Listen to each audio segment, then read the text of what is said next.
होंगे, भागवत की कथा हुई होगी, आप सभी उसमें गए होंगे। बहुत अच्छी बात है।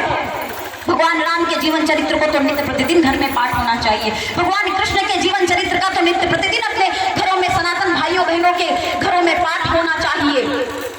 मगर कितने ऐसे लोग हैं जो उस पाठ को अपने जीवन में धारण करते हैं? कितने ऐसे लोग हैं जो भगवान राम के चरित्र को अपने जीवन में धारण करते हैं, गीता में दिए हुए ज्ञान को अपने जीवन में धारण करते हैं?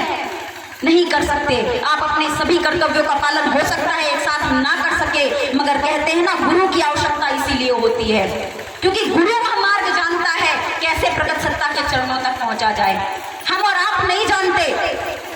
आपका हमसे संबंध है। आपके गांव में आपको पता था कि परम पूज्य गुरुदेव नहीं आ सकते, तो आपने हमें बुलाया, आपने हमें माध्यम बनाया कि दीदी आइए, गुरुदेव जी की कृपा लेकर के हमारे भी गांव में बरसाइए। क्योंकि आपको नहीं पता कि गुरुवर को कैसे बुलाया जाए, गुरुवर कैसे हमारे आएंगे भी कि नहीं आएंगे, वो कैसे प्रसन्न होते हैं, उनसे कैसे बात करनी है। हो सकता है इसका ज्ञान आपको नहीं हो, मगर हमें आपने माध्यम बनाया। इसी प्रकार से हमें नहीं पता कि माता आदिशक्ति जगत जननी जगदम्बा को कैसे प्रसन्न करना है। हमें नहीं पता माँ कैसे खुश होती है, माँ से कैसे बात करना है, माँ से माँ तक कैसे पहुंचना है। हमें इसका ज्ञान नहीं है, मगर परम पूज्य गुरुदेव को ज्ञान है क्योंकि स्वयं उन्होंने साक्षात माता आदिशक्ति जगत जननी जगदम्बा के दर्शन प्राप्त किए। वो सदगुरुदेव भगवान की उन्हें पता है कि हमें माँ की कृपा कैसे मिल पाएगी। इसीलिए परम पूज्य योगीराज श्री शक्तिपुर जी महाराज को अपना माध्यम बना लो, उनके बताए हुए मार्ग पर चलो। गुरुवर को मानो ना मानो, गुरुवर को पूजो ना पूजो, हमें आप सम्मान दो या ना दो, हमें आप मानो या ना मानो, मगर माता आदिशक्ति जगत जननी जगदम्बा को मान लो, माँ के चरणों को पकड़ लो। आपके जीवन की सभी समस्याएं, सभी परेशानियां अपने आप दूर हो जाएंगी। बहुत ही अच्छा आयोजन आपने अपने क्षेत्र में किया। मैं यहाँ बैठे हुए भाइयों बहनों को यह बताना चाहती हूँ, यह साधारण अनुष्ठान नहीं है, यह दिव्य अनुष्ठान है। और इसका उदाहरण भी आप लोगों ने देख ही लिया होगा। अब से 3 घंटे पहले की यदि आप बात सोचे, जो यहाँ पहले उपस्थित थे, यहाँ के कार्यकर्ताओं से पूछिए, 3 घंटे पहले यहाँ के जो हालात थे, कोई कह नहीं सकता था कि समापन कैसे हो पाएगा। मगर माँ की ऊर्जा कृपा की तरंगों को देखिए, माँ की दिव्य आरती का लाभ भी हमें मिला, माँ के संदेश भी हमें मिले, और यह क्रम इसी प्रकार से निर्विघ्न रूप से संपन्न हो सका। यह केवल गुरु और माँ की कृपा का ही फल है। हमारी यात्रा नहीं रुकती।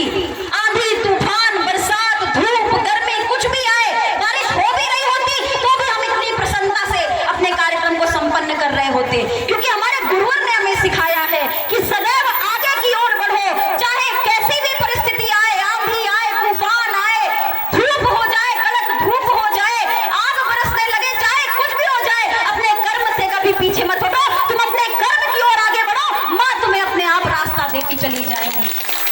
हमारे गुरुवर ने तो यह तक कहा है कि मृत्यु के अंतिम समय भी जब आ जाए, मृत्यु का अंतिम क्षण भी जब तुम्हारे सामने हो, तो पीछे की ओर मत भागना, आगे की ओर गिर करके मरना, जिससे एक कदम अपने लक्ष्य की ओर और आगे बढ़ सको।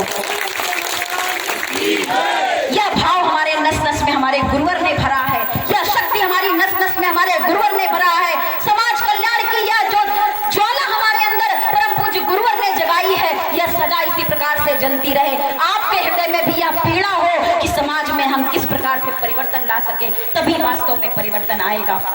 बहुत ही सुंदर आयोजन आपने किया, बहुत ही प्रेम स्नेह आप सभी ने लुटाया। माँ के चरणों में आपके मंगलमय भविष्य की कामना करते हुए, आपके घरों में सुख शांति समृद्धि आए, इन सभी चीज़ों की कामना करते हुए आपको वो संदेश भी देती हूँ। यहाँ आने से पहले परम पूज्य गुरुवर के चरणों में आप सभी की ओर से प्रणाम किया, और गुरुवर ने कहा, मेरे इस कार्यक्रम में उपस्थित मेरे समस्त शिष्यों को मेरा पूर्ण आशीर्वाद प्रदान करना।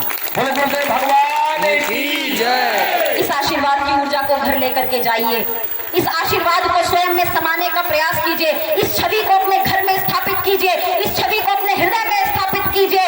और देखिए, यहाँ एक एक व्यक्ति जो भी यहाँ बैठा है, चाहे माताएं बहनें बैठी हो, चाहे हमारे भाई बैठे हो, या गांव के प्रबुद्ध जन बैठे हो, हमारे युवा भाई बहन बैठे हो, इस छवि को अपने हृदय में बसाइए। आप इस प्रांगण से आज खाली हाथ नहीं जाएंगे, कुछ ना कुछ आपको अवश्य प्राप्त होगा।